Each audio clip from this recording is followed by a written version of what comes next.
بسم اللہ الرحمن الرحیم۔ قابل احترام سامعین گرامی، ابھی الحمدللہ حج کے ایام چل رہے ہیں۔ ہمارے بہت سارے بھائی، ہماری بہت ساری دینی بہنیں حج کے لیے جانے کی تیاری کر رہے ہیں، بلکہ بہت سارے تو پہنچ بھی گئے اور بہت سارے جانے والے ہیں۔ بہت سے لوگ یہ سوال کرتے ہیں، خاص طور سے حج کے متعلق یہ بات آتی ہے کہ بھئی ہمارے فلاں ساتھی حج پہ گئے، ہمارے دادا حج پہ گئے، والد صاحب حج پہ گئے، یا خود حج پہ جانے والے احباب ہوتے ہیں، وہ سوال کرتے ہیں کہ کیا حاجی کے لیے ایک تو وہ حج کی قربانی وہاں کرے گا ہی، چونکہ دیکھو حج قران کریں یا حج تمتع، حج کی 3 قسمیں ہیں۔ حج افراد میں تو حج کی قربانی واجب نہیں ہوتی، البتہ حج قران اور حج تمتع کے اندر دم شکر واجب ہوتا ہے، یعنی ایک قربانی وہاں کرنی پڑتی ہے۔ اس کے سوا جو وہ حاجی مالدار ہے اور اپنے یہاں گھر پہ عید کے دن قربانی کیا کرتا تھا، کیا اس حاجی کو وہ حج کی قربانی کے سوا وہ جو ہر سال قربانی کرتے ہیں وہ والی قربانی بھی کرنا پڑے گی کیا؟ یہ سوال کئی لوگوں نے، کم سے کم 5-6 فون تو ہمارے پاس آ چکے ہیں کہ کیا حاجی کے لیے وہ ہر سال جو عید کی قربانی وہ بھی کرنا ہے کیا؟ تو انشاءاللہ میں آج آپ کو 2-3 پوائنٹ میں اس کا جواب دینے کی کوشش کروں گا۔ سب سے پہلے تو ایک بات یہ سمجھیں کہ جو قربانی حج کی ہوتی ہے وہ الگ ہے، اور جو ہر سال جو صاحب نصاب ہونے کی وجہ سے قربانی واجب ہوتی ہے وہ الگ ہے۔ حج کی قربانی سے اس قربانی کا کوئی تعلق نہیں، پہلے تو یہ سمجھ لیں، ٹھیک ہے؟ دوسری چیز، اب یہ جو حاجی صاحب ہیں جو حج کرنے کے لیے گئے ہیں، ٹھیک ہے، اب ان کا شیڈیول کیا ہے؟ یہ وہاں پر مکہ میں کتنے دن ٹھہریں گے، مدینہ میں کتنے دن ٹھہریں گے؟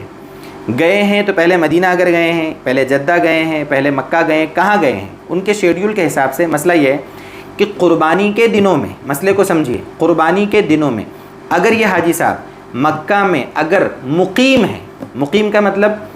قربانی کے یعنی جو حج کے ایام آتے ہیں، حج کے ایام جن دنوں میں قربانی کے دن بھی آتے ہیں، 3 دن قربانی کے ہیں، 10، 11، 12 ذی الحجہ، ان دنوں میں اگر یہ حاجی صاحب مکہ میں مقیم ہے، یعنی 15 دن یا اس سے زیادہ کی نیت کی ہے، مکہ، مینا، مزدلفہ وغیرہ، چونکہ اب اکثر علماء یہ فرماتے کہ سارا ایک ہی حکم میں ہو گیا، تو وہاں پر اگر قربانی کے دنوں میں یہ حاجی صاحب مقیم ہیں، اقامت کیے ہوئے ہیں، 15 دن یا اس سے زیادہ مکہ میں رہ رہے ہیں، تو ایسی صورت میں اب قربانی کے دن آ جانے کی وجہ سے ان کو قربانی کرنا پڑے گی۔ حج کی قربانی الگ ہے، میں اس کی بات نہیں کر رہا، یہ جو ہر سال کرتے ہیں نا، قربانی کرنا پڑے گی۔ اس کے لیے کیا، یا ایک تو وہ مقیم ہو، اور دوسرے حج کے اخراجات جو ہیں اس کے سوا وہ صاحب نصاب ہوں، ان کے پاس اتنا مال ہو کہ جس کی وجہ سے قربانی واجب ہو، تو ان کو قربانی کرنا پڑے گی۔ وہیں کر لیں یا اپنے وطن میں جہاں پر بھی ہیں، ہندوستان سے کوئی گیا ہندوستان میں، پاکستان سے کوئی گیا تو وہاں پر، کوئی جس ملک سے بھی گیا اپنے ملک میں، یا تو وہ حصہ لے لیں یا قربانی کروا دیں، اپنے گھر والوں کو کہہ کے قربانی ادا ہو جائے گی۔ اور اگر وہ مسافر ہیں، یعنی 8 دن، 10 دن، 12 دن مکے میں ان کو رہنا ہے، قربانی کے دنوں میں 10-12 دن ہی صرف جو حج کے ایام ہیں، ان دنوں میں